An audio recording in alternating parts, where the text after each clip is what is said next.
Hey there, we finally made it to April. This is a Mapleton monthly review, and boy, what a month it has been. Who could have guessed that we would be dealing with what we're dealing with this COVID-19. So your world and my world, it's been changed a little bit, but I wanted to give you an update with a few things that have been going on with the city as far as the city council is concerned. So we had only one meeting scheduled in March. And then we had our next meeting was last Wednesday. We did it by Zoom. So it was a different way to have a city council meeting. And the public is more than welcome to participate. The details for the Zoom upcoming meeting next week will also be on Zoom. So if you'd like to participate, please go to the city website at mapleton.org for details on how to participate. I want to give you an update about a few things that have occurred. I'm going to link to if you have a small business or know someone who does own a small business, you need to be aware of a few things. I will link to the Springville Mapleton Chamber of Commerce social media pages, but also a resource that we have to access some small business, some SBA, small business administration monies, also some state funds as well for some relief for small businesses. So please be aware of that resource. April 24th, we have declared April 24th, we passed a resolution last week, is Arbor Day. So plant trees, nurture your trees. It's a great time to celebrate trees. The community safety plan is also on the website. This is how the community is responding to the COVID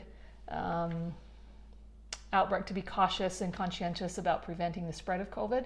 Also, our police chief wanted, our police chief and fire, our first responders wanted to make it very clear that they are taking precautions, but they are also on the job. And so please know that those basic needs are being met through our first responders here in Mapleton. A couple of updates. So last week, we've been talking for a few city council meetings about the need for road improvements. Now we can get into more of the details if you'd like to reach out to me online or on the phone, but we did allocate $1.4 million to go towards road repair. Now, not unlike your car, if you continue to maintain the roads along the way, the long-term costs are lower than they are if you just let the roads deteriorate and then have to rebuild them.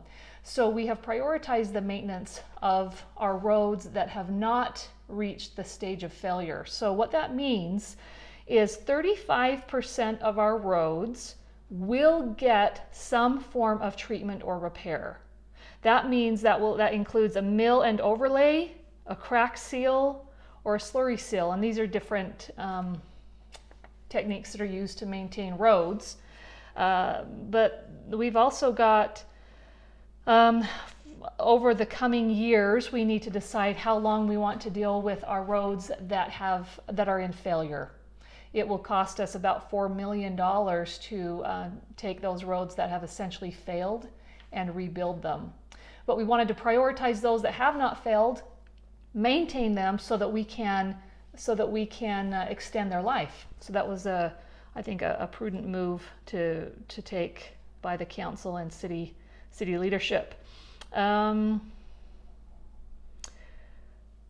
We have next week we will have a city council meeting, some pretty, not any major items on the city council agenda, but we will have a work session where we will be discussing the upcoming sewer cost. I mentioned in January that we do have we do have some improvements that have to be done to our sewer, to the sewer treatment plant, and we have about approximately 24% ownership of the capacity, 24% capacity ownership. And so we'll be having a work session next Wednesday night.